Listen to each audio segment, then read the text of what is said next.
अभी अभी आपने थंबनेल में पढ़ा, पैसों को काम पर लगाओ, पैसे से पैसा कमाओ। आखिर इसका मतलब क्या है? बहुत बार हमने सुना है, बहुत बार पढ़ा भी है, लेकिन इसका एग्जैक्ट आंसर हमें नहीं पता। तो इसका जवाब है इन्वेस्टमेंट, इन्वेस्टिंग। फ्रेंड्स, हम सबके पास कुछ ना कुछ एक्स्ट्रा पैसे होते हैं जिन्हें हम सेविंग की तरह रखते हैं और कुछ टाइम बाद हम उन्हें खर्च कर लेते हैं। तो ये बिल्कुल गलत है। आपका पैसा आपके लिए वर्कर होता है। ज़रूरत होती है तो सिर्फ और सिर्फ उसे काम पर लगाने की। आप एक बार सही जगह पर उसे यूज़ करके देखिए, फिर जो रिटर्न मिलेंगे वो वाकई बहुत अच्छे होंगे। तो अगर आप भी इन्वेस्टमेंट के कुछ तरीके सीखना चाहते हैं, कुछ बेस्ट तरीके इंडिया के अंदर सीखना चाहते हैं, तो ये वीडियो सिर्फ और सिर्फ आप ही के लिए होने वाली है। So hello everyone, welcome to your channel being investor with me मुस्कान।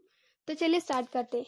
लेकिन स्टार्ट करने से पहले मैं ये कहना चाहूँगी कि वीडियो को एंड तक देखिएगा, क्योंकि वीडियो के एंड में एक स्पेशल सरप्राइज़ है आपके लिए। तो चलिए, जो बेस्ट इन्वेस्टमेंट के तरीके मैं बताने वाली हूँ, उनमें से पहला है गोल्ड, दूसरा real estate, third one direct stock, उसके बाद म्यूचुअल फंड्स, फिर पीपीएफ, फिर RD that is recurring deposit, उसके बाद गवर्नमेंट बॉन्ड, फिर आईपीओ, फिर NPS that is national pension system, उसके बाद लास्ट में आता है टैक्स सेविंग फिक्स डिपॉजिट। तो चलिए हम गोल्ड से शुरू करते हैं। गोल्ड इन्वेस्टमेंट हमारे यहाँ बहुत लंबे समय से की जाती है। लेकिन प्रॉब्लम ये है कि हमारे यहाँ गोल्ड इन्वेस्टमेंट ज्वेलरी में की जाती है, जो कि बिल्कुल गलत है। जब हम कोई भी ज्वेलरी बनाते हैं तो हमें उसके ऊपर 10 से 34-35% तक मेकिंग चार्जेस लग जाते हैं।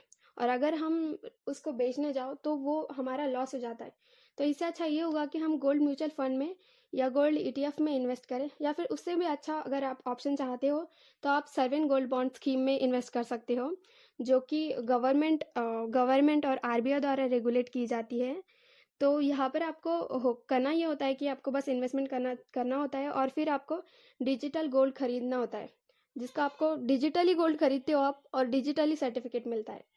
और इसका मतलब आप सर्टिफिकेट के फॉर्म में गोल्ड खरीद लिया तो आपको ना तो मेंटेनेंस का खर्च है और ना ही आपको मेकिंग चार्जेस लगते हैं। तो आप कम से कम इसमें इन्वेस्टमेंट शुरू करने के लिए कम से कम आपको 1 ग्राम का गोल्ड खरीदना पड़ेगा।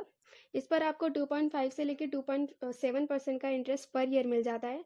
8 साल का इसका लॉक इन पीरियड होता है और ये बिल्कुल सिक्योर है, क्योंकि ये गवर्नमेंट द्वारा है। तो अगर जो लोग सिक्योर जोन में रहना चाहते हैं, सिक्योर जोन में रह के इन्वेस्टमेंट करना चाहते हैं, रिस्क फ्री करना चाहते हैं, तो उनके लिए ये एक बेस्ट ऑप्शन है। ऑप्शंस चाहिए रहते हैं इन्वेस्टमेंट के लिए, सिक्योर्ड ऑप्शंस चाहिए रहते हैं, तो ये भी उन लोगों के लिए एक अच्छा ऑप्शन साबित हो सकता है। रियल एस्टेट में 2 तरीके के इन्वेस्टमेंट होते हैं, दैट इज़ रेसिडेंशियल और कमर्शियल। फॉर एग्जाम्पल, अगर रेसिडेंशियल में कह लो तो आपने अगर एक घर खरीद लिया, उसे रेंट पे चढ़ा दिया, तो आपको मंथली उसका रेंट भी मिलता रहेगा और घर की वैल्यू तो बढ़ने ही वाली है। तो आपको इसका दोनों ही इन्वेस्टमेंट में 10 to 12% पर ईयर मिलता रहेगा, और आपने इन्वेस्टमेंट के साथ साथ एक एसेट भी क्रिएट कर दिया। तो अब नेक्स्ट ऑप्शन हमारा है, तो ये भी एक अच्छा ऑप्शन है, सॉरी। तो नेक्स्ट ऑप्शन हमारा है डायरेक्ट स्टॉक। लेकिन नेक्स्ट ऑप्शन बताने से पहले मैं कहना चाहूँगी कि आप एक अच्छे इन्वेस्टर बनिए। सबसे पहले एक अच्छा इन्वेस्टर वो होता है जो थरो इन्वेस्टमेंट करने से पहले थरो एनालिसिस करता है। वो देखता है कि उसका सेफ्टी और प्रिंसिपल्स वो सोचता है, वो एडिक्वेट गुड रिटर्न सोचता है। Bye intelligent investor. ओके, तो चलिए डायरेक्ट स्टॉक शुरू करते हैं। डायरेक्ट स्टॉक मतलब शेयर मार्केट से शेयर्स खरीदना बेचना। अब ये तो पता ही है आपको, मैंने लास्ट वीडियो में भी बताया था, जिसका पार्ट 2 अगर आप चाहते हो तो मैं बना सकती हूँ। शेयर मार्केट में इन्वेस्ट करने से हमें 18% तक का भी रिटर्न मिल सकता है। जितना रिस्क हम लेंगे उतना रिटर्न हमें मिलेगा। Higher is the risk, higher is the return. लेकिन इसके लिए मैं एक बात ज़रूर कहना चाहूँगी कि don't put your all the eggs in one bucket by Warren Buffett. इसका मतलब ये नहीं है कि एग्स को अलग अलग बकेट में रखो। इसका मतलब ये है कि आप जो भी इन्वेस्टमेंट करना चाहते हो वो अलग अलग ट्रेड्स में, अलग अलग कंपनीज में करो। तो अगर आप स्टॉक मार्केट में इन्वेस्ट करना चाहते हो तो रिसर्च करो, स्टडी करो, कंपनी का थरो एनालिसिस करो और इन्वेस्टमेंट करो। उसके बाद उसके बाद हमारा ऑप्शंस है, जो ऑप्शन आता है वो है म्यूचुअल फंड। म्यूचुअल फंड एक बहुत अच्छा ऑप्शन होता है जिन लोगों को शेयर मार्केट के बारे में नॉलेज नहीं है, या जिनके पास टाइम नहीं है कि वो स्टडी करें, रिसर्च करें, तो वो म्यूचुअल फंड्स में इन्वेस्ट कर सकते हैं। ये शेयर मार्केट से कम रिस्की रहता है। अ, ये एक ऐसी म्यूचुअल फंड्स एक कंपनी द्वारा, मतलब हम जिस कंपनी में पैसे लगाते हैं वो कंपनी, हम म्यूचुअल फंड्स में जब हम पैसे इन्वेस्ट करते हैं, सिंपल मैं बताती हूँ, तो वो कंपनी हमारे बिहाफ पे, हमारी तरफ से किसी डेट स्टॉक में या फिर जो भी कंपनी उन्हें लगता है कि ग्रो करेगी, वहाँ कम पैसे में इन्वेस्ट कर दिए, जिससे कि हमें ज़्यादा से ज़्यादा रिटर्न मिल सके। और आज तक म्यूचुअल फंड्स ने कंसिस्टेंटली हायर रिटर्न्स ही दिए हैं, तो ये भी एक बेटर ऑप्शन हो सकता है आपके लिए।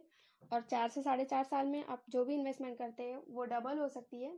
और आप चाहो तो लमसम अमाउंट इसमें इन्वेस्ट कर सकते हो, लेकिन मैं सजेस्ट करूँगी कि आप इन्वेस्टमेंट म्यूचुअल फंड इन्वेस्टमेंट को SIP की तरह ले, सिस्टमेटिक इन्वेस्टमेंट प्लान कर ले। इसमें कम रिस्क है और आपको आई थिंक इन्वेस्ट करना चाहिए। आप कम से कम 500 से भी शुरू कर सकते हो। उसके बाद हमारा जो नेक्स्ट ऑप्शन है वो है PPF, that is public provident fund. ये बहुत ही रिस्क फ्री है, एकदम सिक्योर्ड है। और जो लोग सिक्योर्ड जोन में रहना चाहते हैं, रिस्क फ्री जोन में रहना चाहते हैं, वो लोग ये इस ऑप्शन के लिए बिल्कुल जा सकते हैं। इसमें लोग शायद इसलिए भी ज़्यादा इन्वेस्ट करते हैं क्योंकि इसमें इन्वेस्टमेंट करने से टैक्स सेविंग ज़्यादा होती है, और जो रिटर्न हमें इससे मिलता है वो बिल्कुल टैक्स फ्री होता है।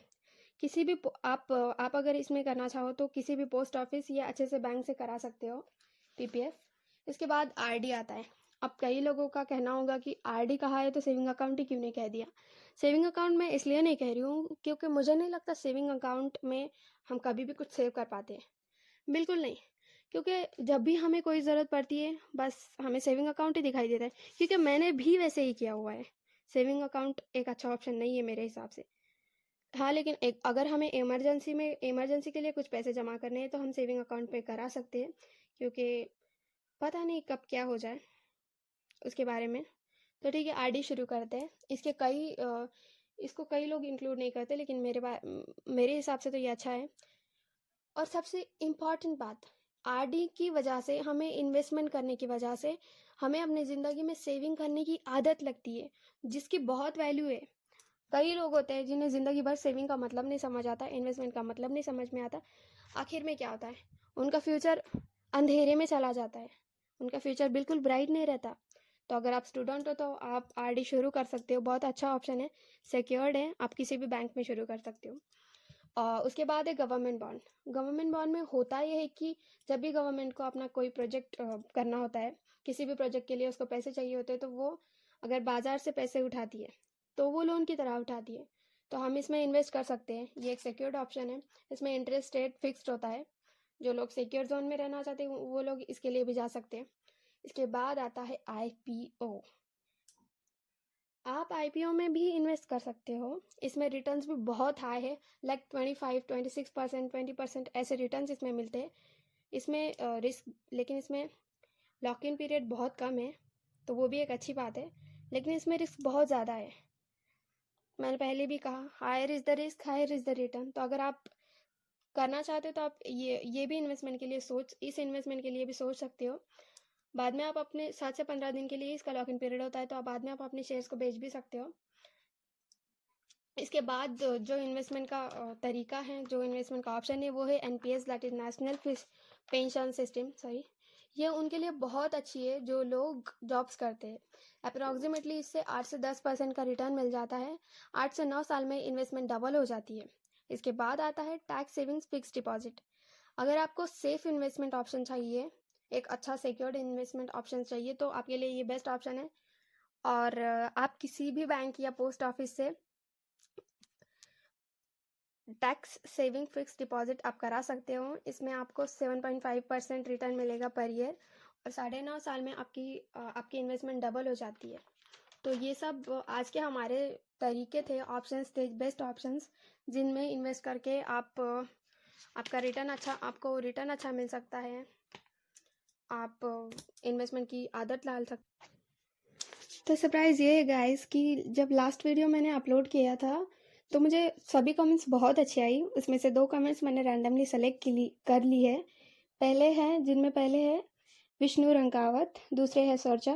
तो thanks to both of you guys, आपने कमेंट किया, वीडियो पसंद किया, लाइक किया।